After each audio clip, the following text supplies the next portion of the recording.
hydrogenation of carbon monoxide over vanadium oxide promoted rhodium silica catalyst. It is a contribution from Eindhoven University in the Netherlands, and it's authored by B.J. Kipp, P.A.T. Smids, J. van Grundel, and R. Prince, and it will be presented by B.J. Kipp. Okay, thank you for your introduction. May I have the first slide, please?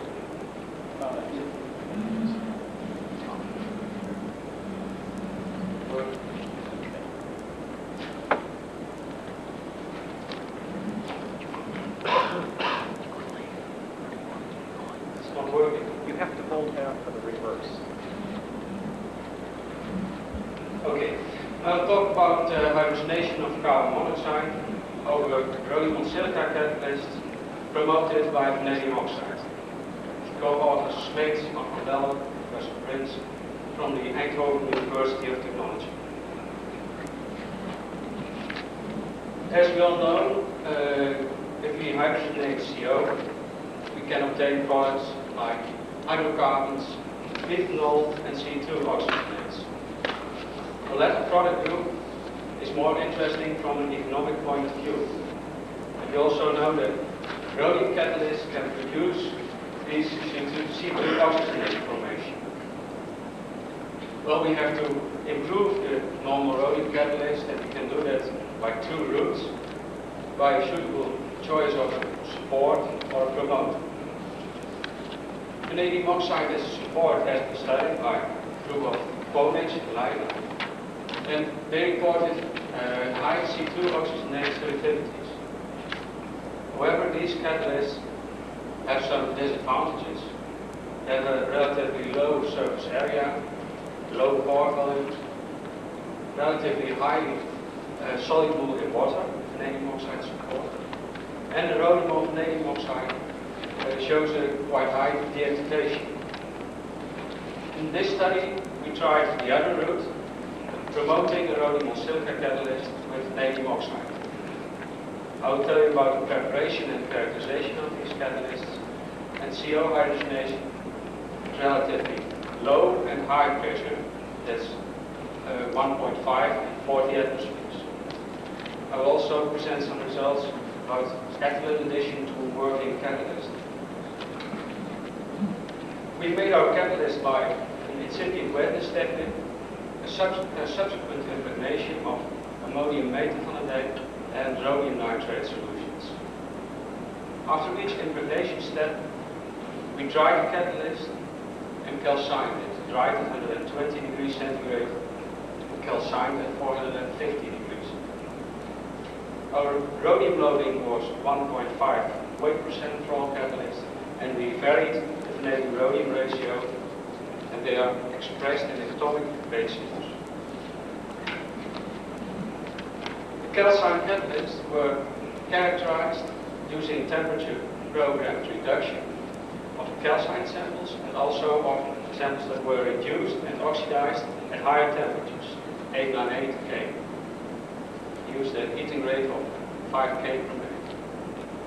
The reduced systems were characterized using hydrogen and carbon monoxide absorption. We did this in a volumetric way, measuring the desorption isotope at room temperature and extrapolating the isotope to zero pressure to obtain the CO over rhodium and H over rhodium values. Diffuse reflectance infrared spectroscopy was used to study the VO bands in the calcined samples. The temperature programmed desorption of hydrogen and infrared spectroscopy of adsorbed CO were used to study the ways hydrogen and CO are adsorbed on the rhodium surface.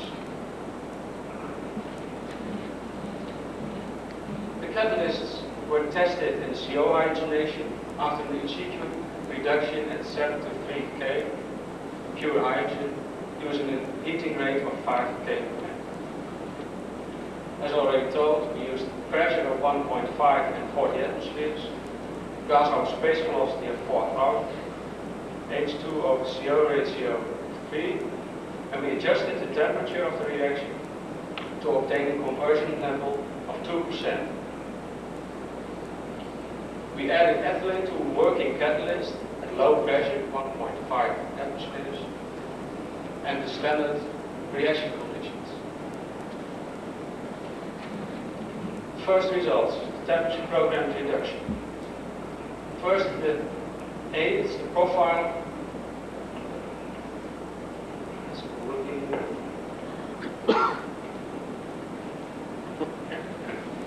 Vanadium oxide on silicon. It's temperature about 873 K, relatively high reduction temperature, and the hydrogen consumption points to a reduction of vanadium 5+ to vanadium 3+. Rhodium on silica, profile B, starts already reducing at the beginning of the temperature ramp, 25 degrees centigrade, and has a maximum around 373 K. Hydrogen consumption points to a reduction of rhodium 3+ to zero valent rhodium. In C and D, profiles of the vanadium oxide promoted rhodium catalysts are shown, using vanadium rhodium ratio of 1 and 4.5. The main reduction peak, around 373 K, is a co-reduction of rhodium and vanadium oxide. The hydrogen consumption in that peak corresponds to a reduction of rhodium 3+ to zero valent rhodium and vanadium 5+ to vanadium 3+. So the reduction of vanadium oxide is facilitated. It shifts from about 873 to 373 K. This, however, does not mean, it is not necessary that there is an intimate contact then between the vanadium oxide and the rhodium, because it can be caused by spillover of hydrogen dissociated on the rhodium and then reducing the vanadium oxide. However, there is another change in the profile, a shift from the beginning of the temperature profile to higher temperatures, from B to C to D. This indicates that the reduction of rhodium oxide is hampered by the presence of vanadium oxide. So there is a mutual affection of the reduction behavior. This indicates that there is an intimate contact between the active metal, the rhodium, and vanadium oxide. This can be caused by the formation of a chemical compound, rhodium vanadate. And these rhodium vanadates are reported to exist and can be made by heating rhodium fluoride, vanadium oxide at 923 K. That's lower than our calcination, higher than our calcination temperature, but such reactions are known to proceed at lower temperature than blood reactions. This also explains the features seen in the profiles E to G. You see a peak, a reduction peak at low temperatures, about 50 degrees centigrade. We attribute these to rhodium oxide that's free, no interaction with vanadium oxide. And there appears to be, going from lower to higher vanadium rhodium ratios, at 373 K. We attribute these to rhodium that is in intimate contact with vanadium rhodium vanadate. E to G, I forgot to tell, are the profiles of the catalysts reduced and oxidized at a higher temperature, at 898 K. At higher vanadium rhodium ratios, there are also seen hydrogen consumption at higher temperatures.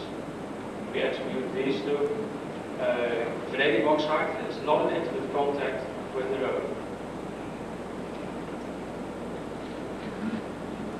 We use diffuse reflectors in infrared spectroscopy to study the VO bands.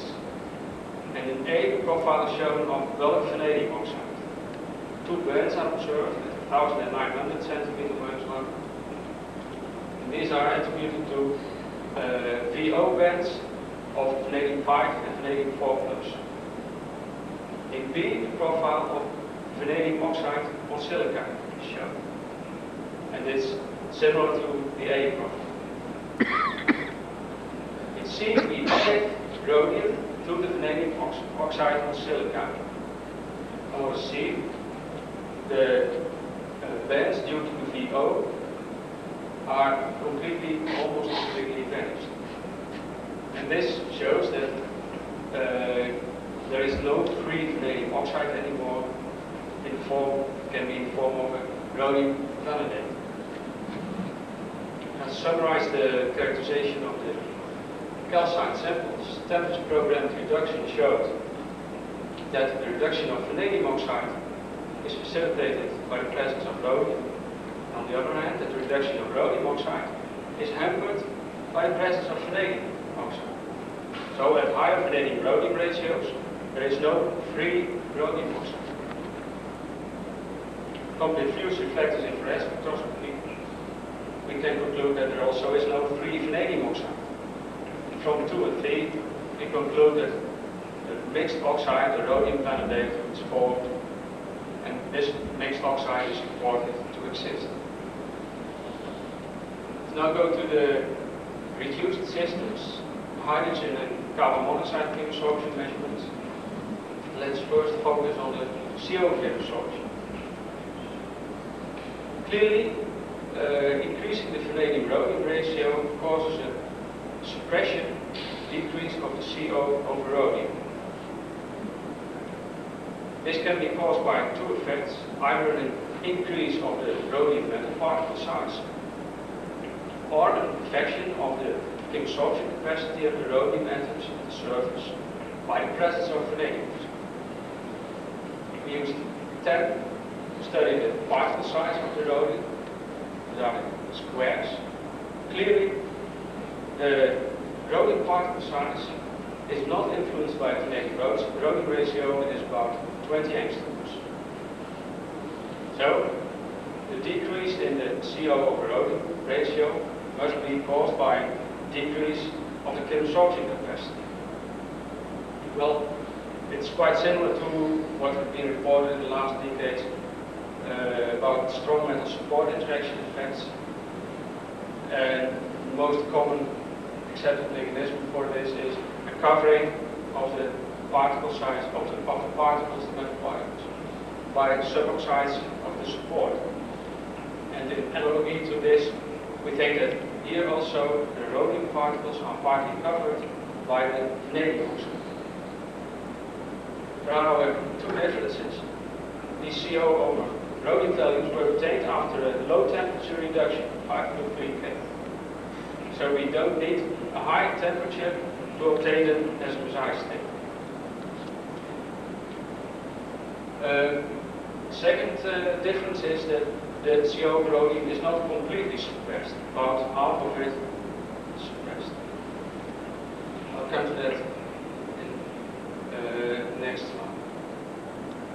The hydrogen chemabsorption is not suppressed. It's constant to a vanadium-rhodium ratio of 1 and then increases sharply. We think that's due to adsorption of hydrogen not only to the free rhodium surface but also to vanadium oxide. There's an additional indication for this in the temperature program desorption profiles. Focus on the dotted profiles are obtained after high temperature reduction at 73 K. There is a desorption area at high temperatures, 870 K, that's increasing with increasing vanadium-rhodium ratio. I think this is due to formation of bonding between hydrogen and vanadium oxide, hydrogen bronzes. They are known in literature. Well, we used infrared spectroscopy to further study the adsorption of CO on the surface. CO can be bonded in 3 different ways: bridge bonded, linearly bonded, and gentile carbonyl species. First, the bridge bonded CO, this peak is decreasing with increasing vanadium-rhodium ratio. So this type of CO bonding is suppressed. Also, the linearly bonded CO, this one, is suppressed by adding vanadium oxides, almost completely gone. twin species, the blue there, remains about unchanged. So the vanadium oxide is not decreasing the CO bonded in the gem-like carbon species. Summarizing the characterization of the reduced systems, CO consortium showed that there was a suppression of the CO over rhodium by vanadium oxide. And transmission electron microscopy showed that the metal particle size was not influenced. And therefore, we think that the covering of the rhodium particles by vanadium oxide. Hydrogen consortium was not suppressed, and in TPD we saw that catalysts with high vanadium rhodium ratios contain strongly bonded hydrogen. That suggests the formation of hydrogen bronzes. CO consortium showed that the linearly and the bridge bonded CO were suppressed, but the gem-like carbon species were not suppressed. We'll now go to real catalysis. CO hydrogenation at high pressure, 40 atmospheres, and low pressure. This, with increasing vanadium rhodium ratio, we decreased the temperature, the reaction temperature, to obtain a conversion level of about 2%. The activity, this column, is corrected for these differences using an activation energy of 100 kilojoules per mole. Clearly, the activity is sharply increasing with increasing vanadium rhodium ratio. This is the most important effect of the vanadium oxide component. Selectivity, all catalysts show about 25% methane selectivity. The C2 oxygenates around 40%, and total oxyselectivity of around 70%. So, although the activity is increased sharply, we haven't lost selectivity. The deactivation is around 2% of it. It's not on the table. In the low pressure case, we also see the increase in activity. But in this case, the unpromoted catalyst only has a very low total oxyselectivity. Promoted catalysts show relatively high oxyselectivity, most of it being C2 oxygenates.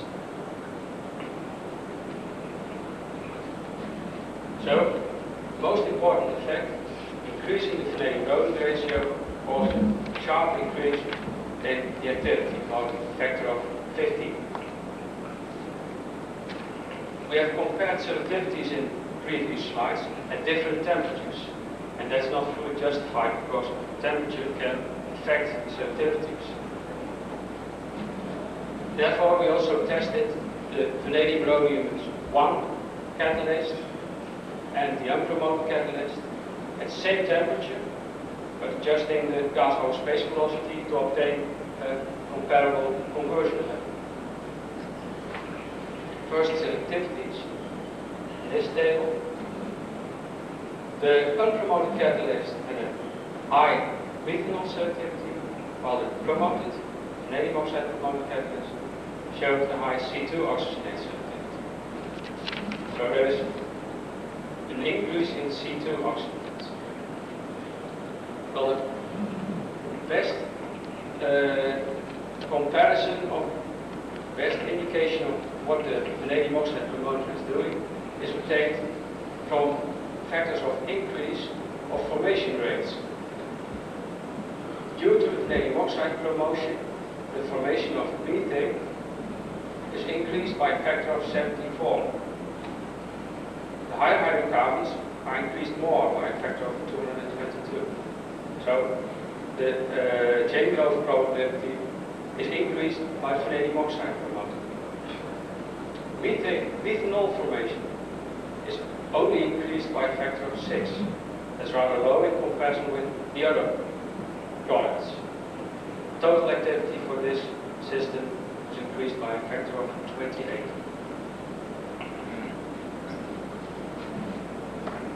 The almost generally accepted mechanism for the CO hydrogenation forming oxygenates and hydrocarbons is CO hydrogenation in a non-dissociative way to methanol, or by CO dissociation to CH8, then subsequent hydrogenation to methane, incorporation of CO insertion and formation of C2 oxygenates, and carbon addition, CH2 addition, to take chain growth. Well, from the previous slide we saw that this reaction is only increased by a factor of 6. And these reactions, these products, formation of these products are increased by a much higher factor. We think that the main role of the vanadium oxide promoter is then to increase this type of reactions. That can be CO dissociation or hydrogenation. It is suggested by Van der Berg Sachter in 1985 that case the molybdenum oxide promoter increased the hydrogenation activity.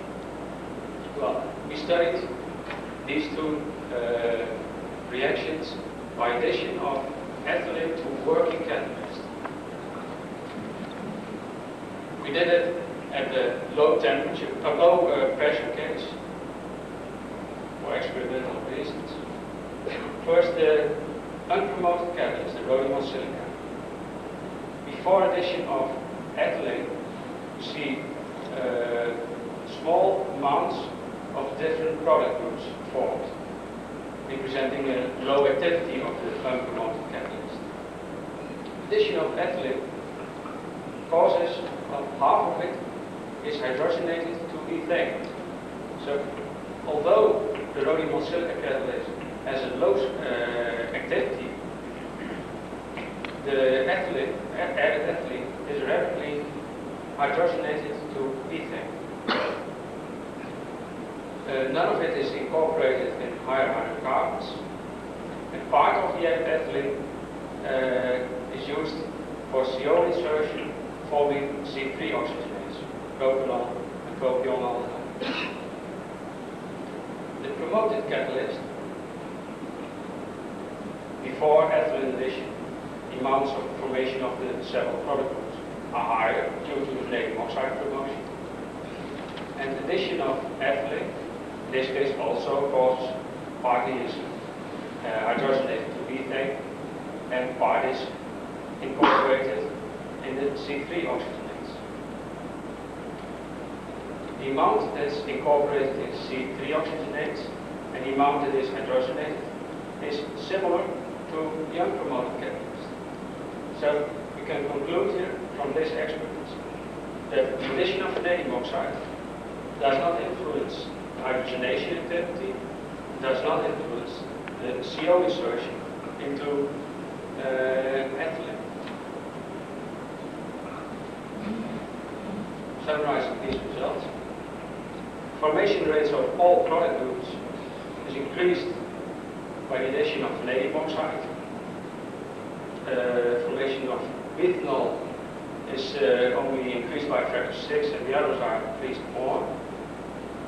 Vanadium oxide did not change the CO insertion reaction and hydrogenation reaction. And also from the ethylene addition experiments we can conclude that hydrogenation is not a rate-limiting step. Therefore we think that the main role of the vanadium oxide promoter is to enhance the CO dissociation rate instead of the hydrogenation. And this is also reported by Mori et al. For vanadium oxide promoted ruthenium catalysts. Come to my conclusions from our characterizations. So that already after calcination there is an intimate contact between the rhodium and the vanadium in the form of a radium validator. After reduction of this oxidic phase, vanadium oxide patches covering the rhodium part.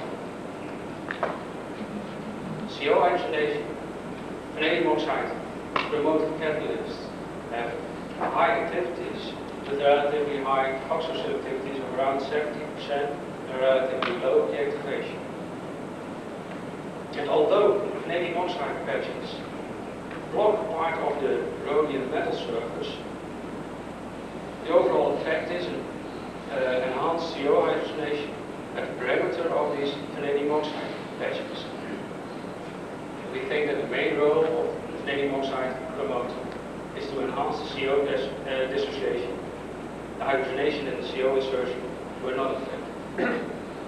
Last time. Knowledge. Dr. Sandberg for the TEM studies and Van Wolpert for the infrared studies. Thank you for your attention.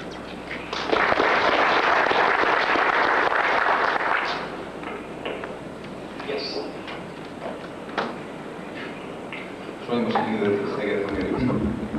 But I see a little contradiction between your infrared spectrum and your conclusion. You presented some infrared spectra and this indicated that in the presence of vanadium, the gene decarbonyl was stabilized. Actually, the relative ratio of this dicarbonyl was much higher in the case of the vanadium sample. To tell the truth, actually there was no linear bonded CO. So this indicated we believe the disruption of the rhodium-rhodium bond and the oxidation of the rhodium atom, that actually this sample did not contain rhodium crystalline. I think there was no indication at room temperature. Okay. So this result indicates. No, I think from TEM studies we showed that the rhodium crystallites were 20 angstroms. So they were crystallized. Right. They were covered. Right. So I think the infrared spectra did not show the presence of the rhodium crystalline. And your final conclusion was that the role of the vanadium is to promote the dissociation of CO. I believe this. So, I mean, if I want to solve this apparent contradiction, may I mention our former investigation when we studied the effect of support on the dissociation of CO on the rhodium. We found that the titania was the most effective support, but its effect was not much higher than that of the alumina. But in the presence of hydrogen, we observed a great difference. In this case, the dissociation of the CO was much faster on titania supported rhodium than alumina supported rhodium. So it could happen that while in the case of the CO absorption, you had this twin CO, but maybe by this fact it is not very easy to explain the enhanced dissociation, because in this case you require rhodium crystalline. But I assume that in the presence of hydrogen, the dissociation of CO is much more greater accelerated on vanadium sample than on the rhodium silicon. That's possible, and it's also what Mori et al. Observed in a hydrogen-rich atmosphere. Your TPR showed that the rhodium is completely reduced to the zero-valent state. Your infrared showed this gem carbonyl, which you write as a 2CO on a positive rhodium ion. In which stage do you believe is the zero-valent rhodium reoxidized with these rhodium ions? I think that's during the CO adsorption by OH groups of the support. So after temperature program reduction, it's all zero-valent rhodium within the experimental error, of course, 5%. But this is also shown in our group, addition of CO then can break up particles and form gem-bound carbonyls. Yeah. Breaking up of the particle is not an oxidation necessarily. You must somewhere leave your electron and It will be due to OH groups on the support that can reoxidize the rhodium particles. so you get then hydrogen evolution, is that the implication?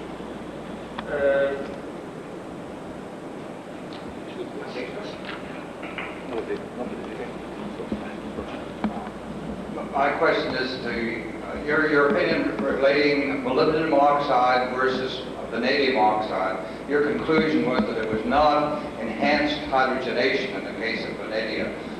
Are you thinking that for the molybdenum it is the same situation, or that in fact the enhanced hydrogenation?